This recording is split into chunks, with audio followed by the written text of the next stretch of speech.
Hi,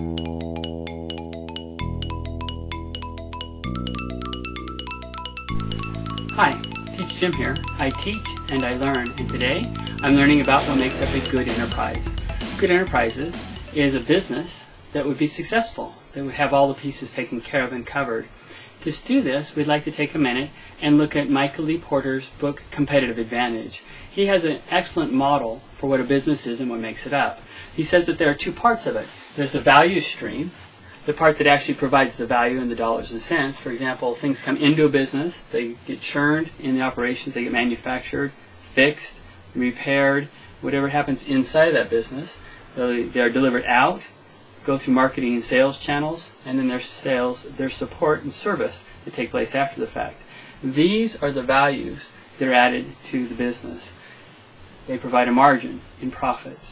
There's also some elements, which I call the enabling elements, which are those things that make up and make it so it's possible that the business can even run. They provide the infrastructure, hardware, software. That's technical, I know. But you look at the bricks, the walls, the buildings, all of those things that provide the infrastructure for the business.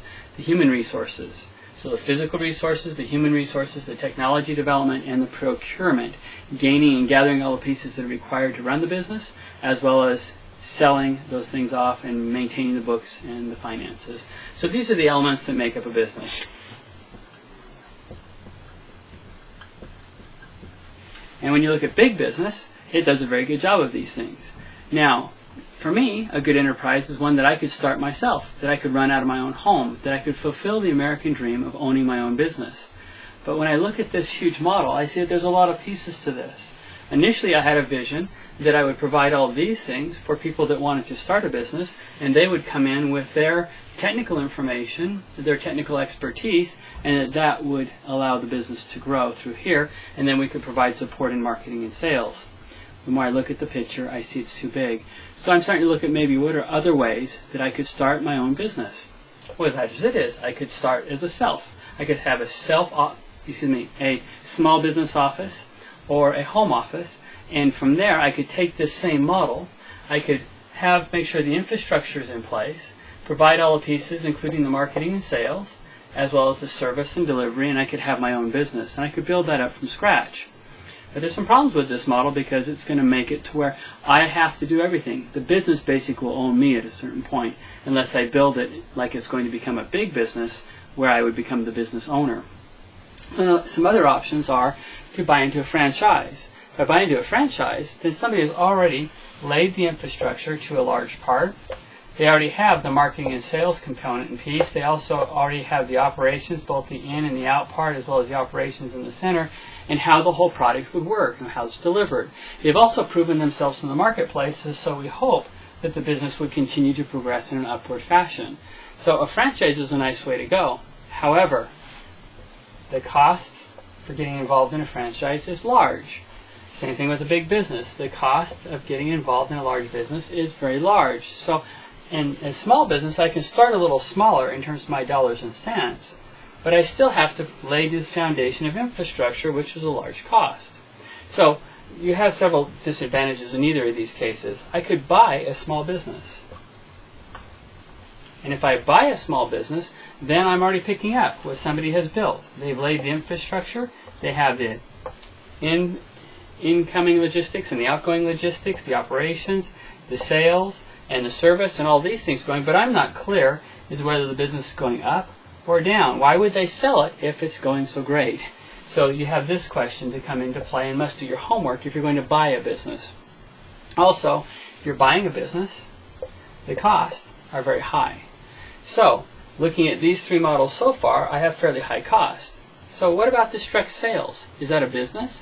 Well, in a lot of ways it is. A company already have in place the foundation as well as the operations and the service. They're looking for some help in the sales and marketing area.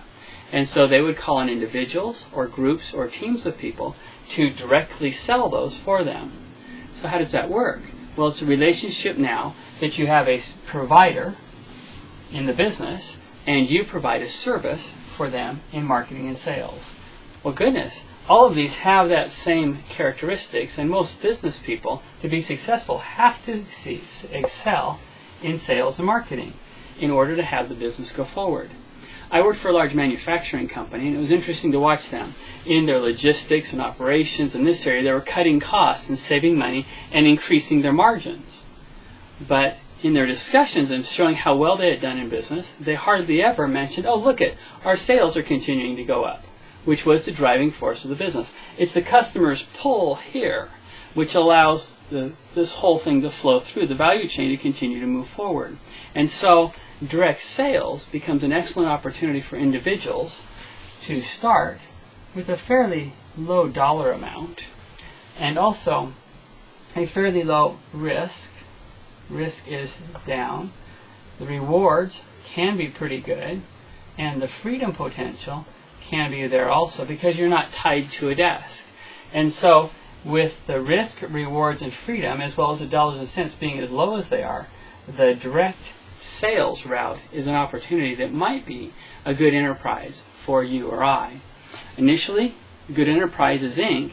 was trying to build this large organization. More recently, we're trying to support those that are doing their small home office business. Franchises and existing businesses probably aren't going to be building much there because of the dollars and cents and the costs of getting started.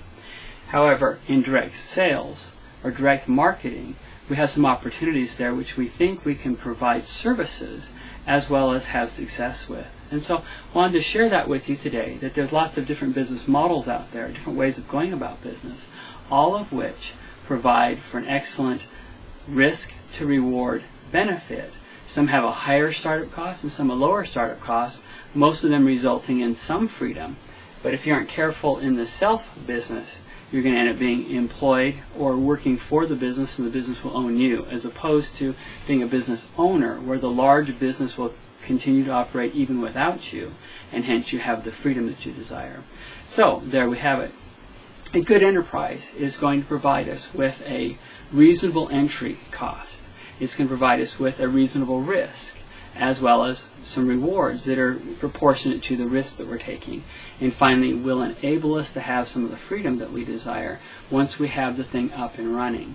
And so that's something a little bit about what I know about good enterprises.